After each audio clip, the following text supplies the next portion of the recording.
started something new.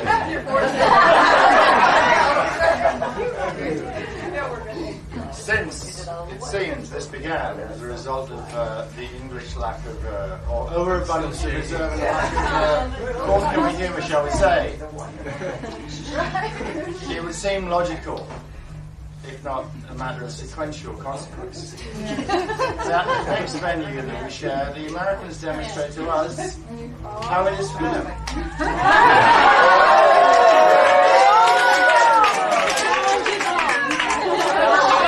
I can only say, in family speak,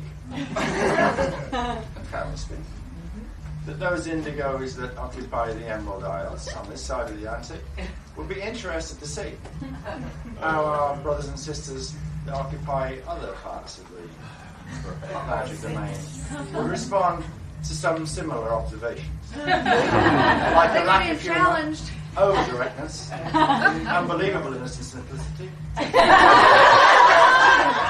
projected expectations, and even fundamental things like dealing with a lack of water pressure. We await your response with interest.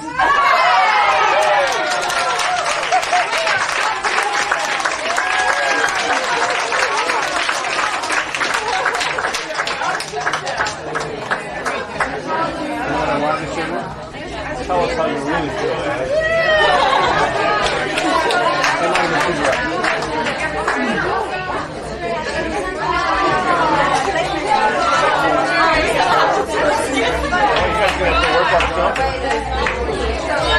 You are in charge.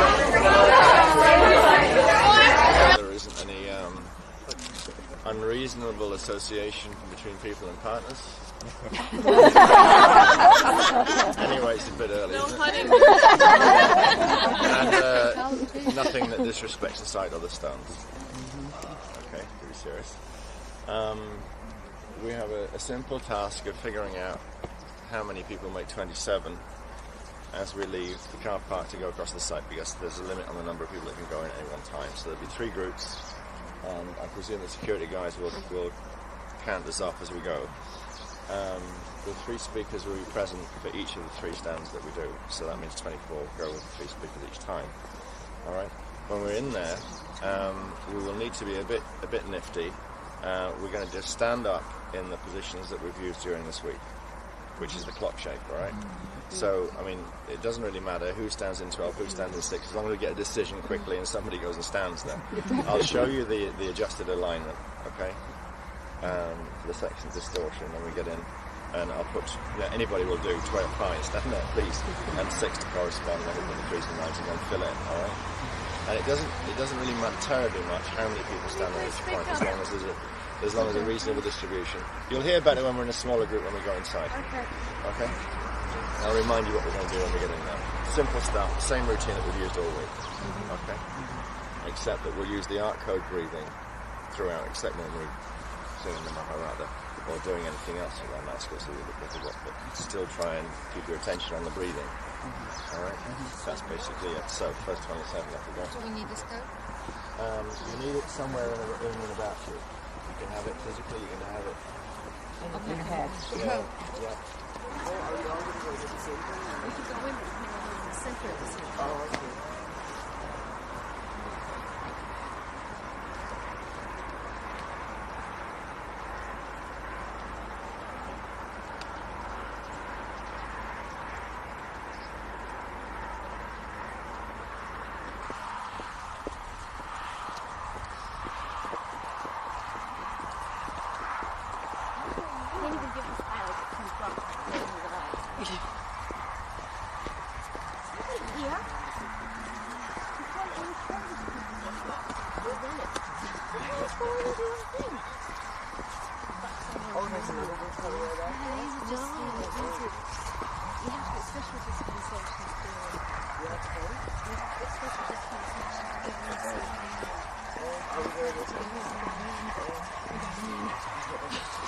We're not just walking around, but no more than 26 can go in over the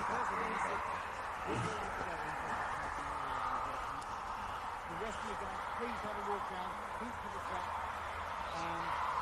watch the grass when you do that, because it may be a little bit slippery.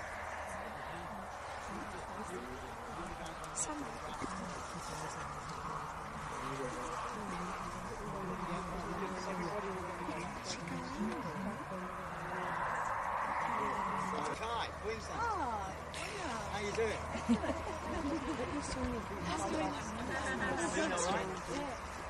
I got Barnum's fever from that place.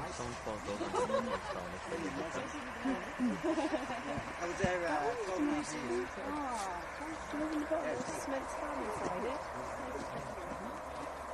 I've not finished travelling there. 3 years in Spain, 3 years in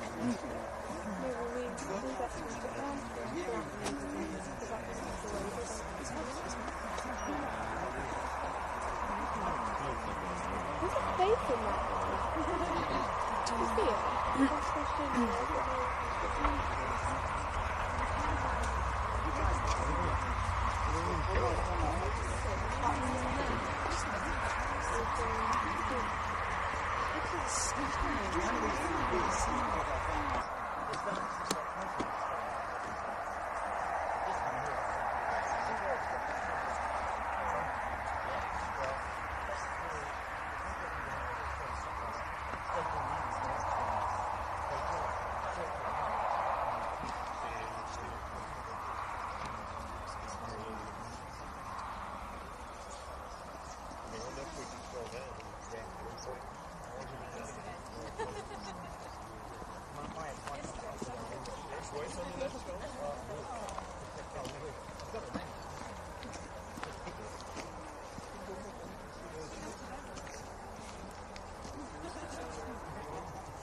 see it?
Sharati Keshe Tahanira Pranachi Manu Ekreda Kuki Mahayana Treori Mane Kahi Hahura Haramaya Manaki Yetreina Akasha Ire Sharati Keshe Tahanira Pranachi Manu Ekreda Kuki Mahayana Treori Mane Kahi Hahura Haramaya Manaki Yetreina Akasha Ire Sharati Keshe Tahanira Pranachi Manu Ekreda Kuki Mahayana Treori Mane Kahi Hahura Haramaya Manaki Oma Yetreina Akasha Ire Sharadi Keshe Tamira Pranachi Anu Ekreda Kuki Mayana Treori Anekahi Hahura Haramaya Manaki.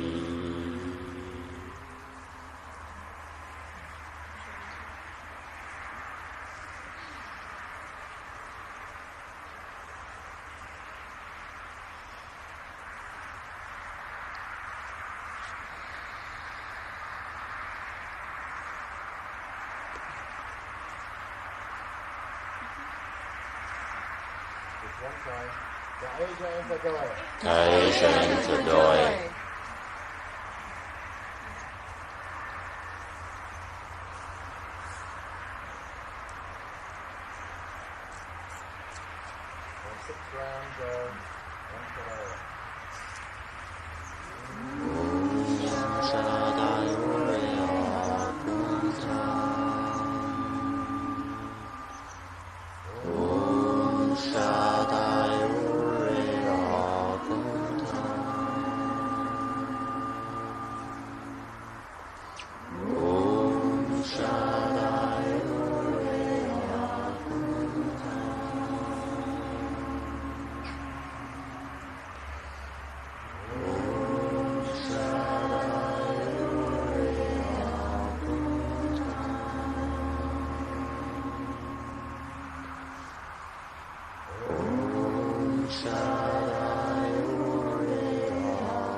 For approximately the next 20 minutes, just mingle amongst the stones, and as you feel inclined to, transfer the tone code directly by tapping. Transfer the code into any of the stones that you resonate with or not. That can just speak to it.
Bring the next group in.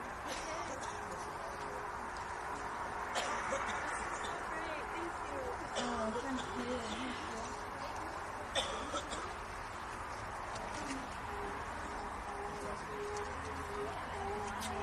you.